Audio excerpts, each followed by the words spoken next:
როზმანი ისევ გვაოცებს, აღმოჩნდა პალეოს ზედაპირი, ანუ გამხმარი თიხის ზედაპირი, ის ზედაპირი, რომელზეც ფაუნა და სავარაუდოდ როზმანელი ჰომინინებიც გადაადგილდებოდნენ.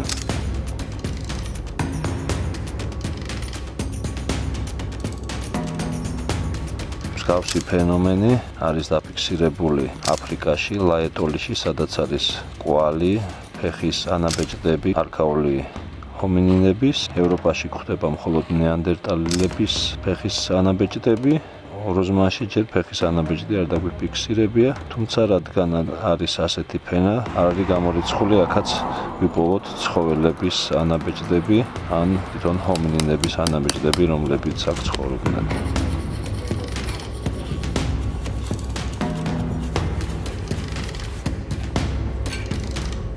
როზმანის აღმოჩენა, ეს არის ქართული მეცნიერების გამარჯვება, თუმცა ეს აღმოჩენა ეკუთვნის მთელ კაცობრიობას, ანუ ეს არის ყველა ჩვენთაგანის წინაპარი.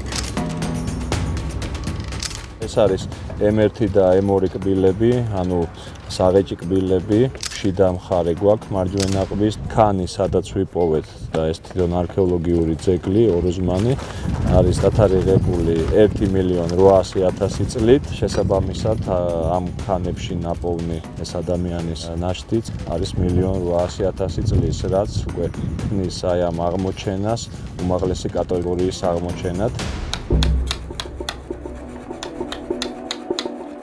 ფრაგმენტის აღმოჩენა მოხდა ამ კვადრატში. ამ დროს აქეთ მუშაობდი, ცდილობდი ძვლები მომემზადებინა ამოსაღებად. ჩვენმა ერთ-ერთმა სტუდენტმა გოგონამ დაგვიძახა. პირველი ნიშანი იყო გამოჩნდა ემალი. იქიდან გამომდინარე, რომ ადამიანებს სხვა ცხოველებისგან განსხვავებით საკმაოდ თხელი ემალი აქვს და სპეციფიური აგებულება კბილის ბორცვების. იმ წუთში მივხვდით, რომ რაღაცა განსაკუთრებულთან ჰქონდა და ადამიანი იყო. სავარაუდოდ საკმაოდ ახალგაზრდა ინდივიდთან გვაქვს საქმე. ძალიან პატარები იყვნენ ფიზიკურად და საკმაოდ სუსტები. 1.30 m, 1.40 მაქსიმუმ სიმაღლის. ტვინის მოცულობა ქონდა ჩვენზე დაახლოებით 2.5-ჯერ პატარა.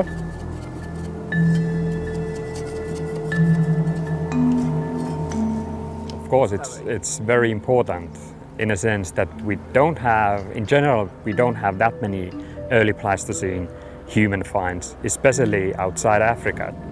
We are planning to apply funding for our research from Finland to do this sort of collaborative project with the Georgian researchers, especially regarding the Orozmani site.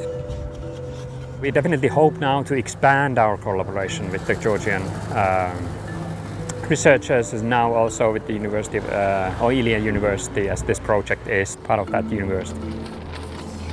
ნიშნულობა არის ძალიან მაღალი. მათ შესწავლას შეუძლია ჩვენ ძალიან დიდი ინფორმაცია გაგვაცნონ. მაგალითად, როგორი ცხოვრების წესით ცხოვრობდნენ, როგორ იკვებებოდნენ. იყო საკმაოდ მკაცრი კლიმატი, უამრავი კაცებლებით გარშემორტყმულ გარემოში, აი ამ სახეობამ მოახდინა ადაპტაცია და შემდეგ გადარჩენა და ესენი რომ გადარჩნენ, იმიტომ არსებობს დღეს ჩვენ და აი სწორედ ამ ინტერვიუს წერს.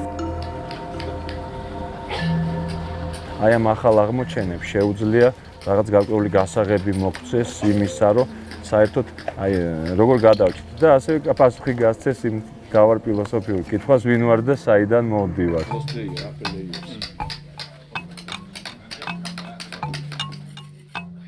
ძალიან მნიშვნელოვანია, რომ სტუდენტები უშუალოდ ჩართული არიან პროცესში, მათი ნაწილი არქეოლოგიის საველე პრაქტიკის კურსის ფარგლებში მონაწილეობდა ამ ექსპედიციაში. ამჟამად ილიას სახელმწიფო უნივერსიტეტის სტუდენტების ნაწილი აგრძელებს ადგილზე მუშაობას. ჩვენ 10 დღით ვიყავით ჩამოსულები და 2 დღის შემდეგ აღმოაჩინეს ყბა, როდესაც ჩვენ წავედით სამწუხაროდ, მაგრამ თავიდანვე ბედნიერი ვიყავი ძალიან და ჩემთვის დიდი ინტერესი იწვევდა ეს ყველაფერი და მოლოდინები გაამართლა, არა, უფრო მეტი აღმოჩნდა და ამის გამო ისევ ჩამოვედი აქ და ძალიან ბედნიერი ვარ, რომ ჩამოვედი. ჩამოვედი ძალიან დიდი მოლოდინებით, თვითონ პროცესი იმდენად საინტერესო და სასიამოვნოა, რომ უკვე გამართლა ჩემი მოლოდინები. საოცარი ხალხია ჩვენ გარშემო, არა მარტო ქართველები. ერთ-ერთი საუკეთესო გამოცდილებაა ჩემი ცხოვრების.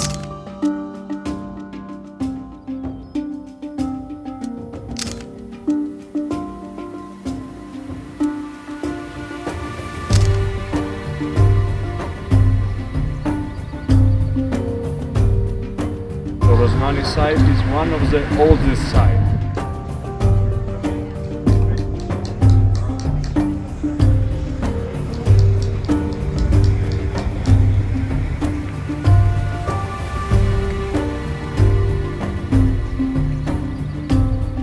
ეს ძეგლი საჭიროებს უფრო ღრმა შესწავლას და უფრო კვლევების გაფართოებას. უფრო ბევრი მეცნიერი, უფრო ბევრი სტუდენტი უნდა ჩაერთოს ამ ძეგლის კვლევაში, იმიტომ რომ ეს არის არქეოლოგიური კლონდაიკი, სადაც შეგიძლია მოხვიდე, ისწავლო და შენი სწავლის დროს აქ აღმოჩნდეს მსოფლიო მნიშვნელობის აღმოჩენა.